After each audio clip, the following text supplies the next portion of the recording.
স্বাগত জানাচ্ছি আন্তর্জাতিক সংবাদে। আপনাদের সাথে আছি আমি মমতাজ শাহিন রুম্পা। প্রথমেই সংবাদ শিরোনাম। ইউক্রেন নিয়ে ট্রাম্পের সুর বদল, পাল্টা জবাব মস্কোর। ৩০০ সার্ভার, লক্ষাধিক সিম জব্দ, জাতিসংঘের সম্মেলনে নেতাদের উপর নজরদারির সন্দেহ। পারমাণবিক বোমা না বানানোর ঘোষণা ইরানি প্রেসিডেন্টের। ইসরায়েলে সরাসরি ড্রোন হামলা, ডজনের বেশি আহত। বিশ্ব নেতাদের আহ্বান উপেক্ষা, ৮৫ ফিলিস্তিনিকে হত্যা করল ইসরায়েল। এবার বিস্তারিত। রাশিয়া ইউক্রেন যুদ্ধ নিয়ে হঠাৎ করেই সুর বদলেছেন যুক্তরাষ্ট্রের প্রেসিডেন্ট ডোনাল্ড ট্রাম্প। তিনি বলেছেন, ইউক্রেনে রাশিয়ার দখল করা অঞ্চলগুলো আবার কিয়েভ ফিরে পেতে পারে বলে বিশ্বাস তাঁর। কিছুদিন আগেও যুদ্ধ বন্ধে ইউক্রেনকে কিছু অঞ্চল ছাড় দেওয়া লাগতে পারে বলে মন্তব্য করেছিলেন তিনি। ট্রাম্পের এই মন্তব্যের পর ক্রেমলিন বলেছে, ইউক্রেনে অভিযান চালিয়ে যাবে তারা। যুক্তরাষ্ট্রের নিউ ইয়র্কে জাতিসংঘের সাধারণ পরিষদের অধিবেশনের ফাঁকে গত মঙ্গলবার ইউক্রেনের প্রেসিডেন্ট ভলোদিমির জেলেনস্কির সঙ্গে বৈঠক করেন ট্রাম্প। সেখানেই কথাগুলো বলেন তিনি। বর্তমানে ইউক্রেনের প্রায় ২০% ভূখণ্ড রাশিয়ার দখলে রয়েছে। এর মধ্যে রয়েছে ক্রিমিয়াও।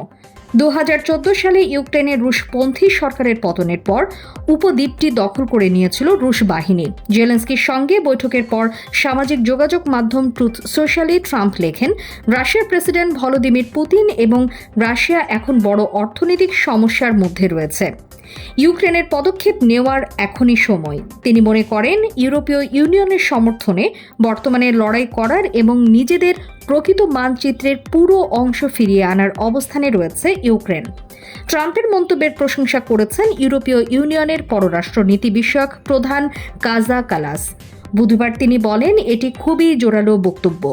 এমনটা আমরা আগে এই ধরনের পরিসরে শুনিনি। তাই এখন আমরা একই ধরনের বোঝাপড়ায় পৌঁছেছি। বিষয়টি সত্যিই ভালো।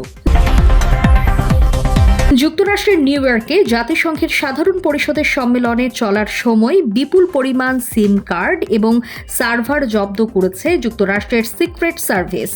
এগুলো পাওয়া গেছে জাতিসংঘের সদর দপ্তরের কাছের একটি স্থানে। সিক্রেট সার্ভিস বলছে, এগুলোর মাধ্যমে নজরদারি চালানো, সেলুলার নেটওয়ার্ক বন্ধ কিংবা অজ্ঞাত কোনো স্থানে যোগাযোগ স্থাপন করা হতো বলে সন্দেহ করা হচ্ছে। জাতিসংঘের সম্মেলনে অংশ নিতে বাংলাদেশ সহ ১০০টির বেশি দেশের সরকার প্রধানরা বর্তমানে নিউ ইয়র্কে অবস্থান করছেন।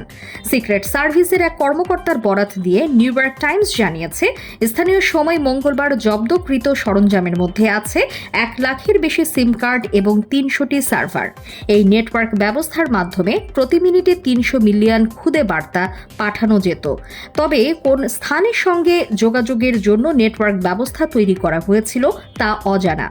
ওই কর্মকর্তা আরও বলেন, এই ধরনের বিস্তৃত নেটওয়ার্ক ব্যবস্থা তারা আগে কখনো দেখেননি। জাতিসংঘের সম্মেলনের উপর সরাসরি কোনো হুমকির বিষয়েও নির্দিষ্ট তথ্য জানা যায়নি। ওয়াশিংটনের centre for European policy analysis এর সাইবার সিকিউরিটি বিশ্লেষক জেমস লুইস বলেন, এমন নেটওয়ার্ক ব্যবস্থা গড়ে তোলার সক্ষমতা কেবল কয়েকটি দেশের আছে। সেগুলো হলো রাশিয়া, চীন এবং ইসরায়েল। তবে ম্যাট ম্যাককুল বলেছেন, বিষয়টি নিয়ে এখনও তদন্ত চলছে। সিক্রেট সার্ভিসের নাম প্রকাশে অনিচ্ছুক এক কর্মকর্তা জানিয়েছেন, সার্ভার উদ্ধারের সময় ৮০ গ্রাম কোকেইন, অবৈধ আগ্নেয়াস্ত্র, কম্পিউটার এবং সেলফোনও পাওয়া গেছে। জাতিসংঘের সাধারণ অধিবেশনে ইরানের প্রেসিডেন্ট মাসুদ পেজেশকিয়ান ঘোষণা দিয়েছেন, তেহরান কখনোই পারমাণবিক বোমা বানাবে না। বুধবার এক প্রতিবেদনে এই তথ্য জানিয়েছে কাতার ভিত্তিক সংবাদ মাধ্যম আল জাজিরা। মাসুদ পেজেশকিয়ানের এই ঘোষণা এমন সময়ে এলো যখন যুক্তরাজ্য, ফ্রান্স এবং জার্মানির ইরানের উপর জাতিসংঘের নিষেধাজ্ঞা পুনরায় কার্যকর করার ৩০ দিনের প্রক্রিয়া আগামী ২৭ সেপ্টেম্বর শেষ হতে যাচ্ছে। এই ৩ দেশ অভিযোগ করেছে, তেহরান ২০১৫ সালের পরমাণু চুক্তির শর্ত পূরণে ব্যর্থ হয়েছে। E3 জানিয়েছে, ইরান যদি জাতিসংঘ পরিদর্শকদের প্রবেশাধিকার পুনঃস্থাপন করে, সমৃদ্ধ ইউরেনিয়ামের মজুদ নিয়ে উদ্বেগ দূর করে এবং যুক্তরাষ্ট্রের সঙ্গে আলোচনায় অংশ নেয়, তবে ৬ মাস পর্যন্ত নিষেধাজ্ঞা কার্যকর করার সিদ্ধান্ত স্থগিত রাখা হবে। ফরাসি প্রেসিডেন্ট ইমানুয়েল ম্যাক্রো জাতিসংঘে পেজেশকিয়ানের সঙ্গে বৈঠকের পর সোশ্যাল মিডিয়া প্ল্যাটফর্ম এক্সে লিখেছেন, চুক্তি এখনো সম্ভব, মাত্র কয়েক ঘন্টা বাকি। ইরানের এখন আমাদের উত্থাপিত যৌক্তিক উদ্বেগগুলোর জবাব দেওয়া দরকার। ইসরায়েলি ড্রোন হামলা চালানো হয়েছে। দেশটির একটি পর্যটন নগরীতে এই হামলা চালানো হয়। এতে ডজনের বেশি লোক আহত হয়েছেন, তাদের মধ্যে দুজনের অবস্থা গুরুতর। বুধবার দেশটিতে এই হামলা চালানো হয়েছে। টাইমস অফ ইসরায়েলের এক প্রতিবেদনে এই তথ্য জানানো হয়। প্রতিবেদনে বলা হয়েছে, ইয়েমেনের হুথি বিদ্রোহীদের ছোড়া একটি ড্রোন বুধবার সন্ধ্যায় ইসরায়েলের লোহিত সাগরের উপকূলবর্তী পর্যটন শহর ইলাতে বিস্ফোরিত হলে অন্তত 20 জনের বেশি মানুষ আহত হন। ঘটনার পর ইসরায়েলি মেডিকেল টিম জানায়, আহতদের মধ্যে দুজন গুরুতর অবস্থায় রয়েছে। এছাড়া 30 বছর বয়সী আরেকজন মাঝারি আঘাতে ভুগছেন।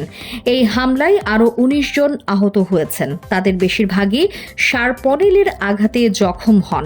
হামলার ভিডিও ফুটেজে দেখা যায়, একটি ড্রোন একটি হোটেলের কাছে শপিং এলাকায় বিস্ফোরিত হয়। ইসরায়েলি সামরিক বাহিনী জানিয়েছে, ড্রোনটি শনাক্ত করা গেলেও এটি ভূপাতিত করতে দুটি আয়রন ডোম ক্ষেপণাস্ত্র ছোড়া হলেও তা ব্যর্থ হয়। সম্ভবত ড্রোনটি খুব নিচু দিয়ে উড়ে আসায় বাধা দেওয়া যায়নি। ইসরায়েলি বিমান বাহিনী ঘটনার তদন্ত শুরু করেছে এবং প্রাথমিক তদন্তে দেরিতে শনাক্ত করার কারণে সময়মতো প্রতিরক্ষা ব্যবস্থা সক্রিয় করা যায়নি বলে জানানো হয়েছে। ফিলিস্তিনের অবরুদ্ধ গাজা উপত্যকায় তাণ্ডব চালিয়ে আরও 85 ফিলিস্তিনিকে হত্যা করেছে ইসরায়েল। এর মধ্যে নুসৈরাত শরণার্থী শিবিরে একটি স্টেডিয়ামে আশ্রয় নেওয়া বাস্তুচ্যুত পরিবারগুলোর উপর চালানো হামলায় নারী শিশুসহ অন্তত 12 জন নিহত হয়েছেন। আল জাজিরার প্রতিবেদনে বলা হয়েছে, নুসৈরাত শরণার্থী শিবিরে নিহতদের মধ্যে 7 নারী ও 2 শিশু রয়েছে। জাতিসংঘ সাধারণ পরিষদে বিশ্ব নেতাদের যুদ্ধবিরতির আহ্বান সত্ত্বেও ইসরায়েল অবরুদ্ধ এই উপত্যকায় আক্রমণ অব্যাহত রেখেছে। আল আহলে স্টেডিয়াম গাজার বহু বাস্তুচ্যুত মানুষের অস্থায়ী আশ্রয় কেন্দ্রে পরিণত হয়েছিল। সেখানে রক্তাক্ত গণহত্যার ঘটনা ঘটে। জাতিসংঘ সতর্ক করে বলেছে, ইসরায়েলি সেনারা গাজা সিটিতে আতঙ্ক সৃষ্টি করছে এবং হাজারো মানুষকে পালাতে বাধ্য করছে।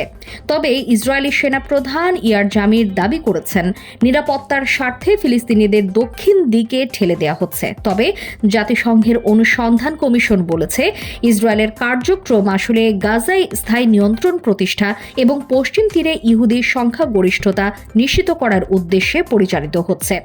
জামির আরও জানান, গাজায় বেশিরভাগ মানুষ ইতিমধ্যে গাজা সিটি ছেড়ে চলে গেছে এবং সেনারা সেখানকার অভিযানে আরও অগ্রসর হবে। ইরানের প্রেসিডেন্ট মাসুদ পেজেশকিয়ান বলেছেন, যারা শিশু হত্যা করে মানুষকে ভয় দেখাচ্ছে তারা মানবতার যোগ্য নয়।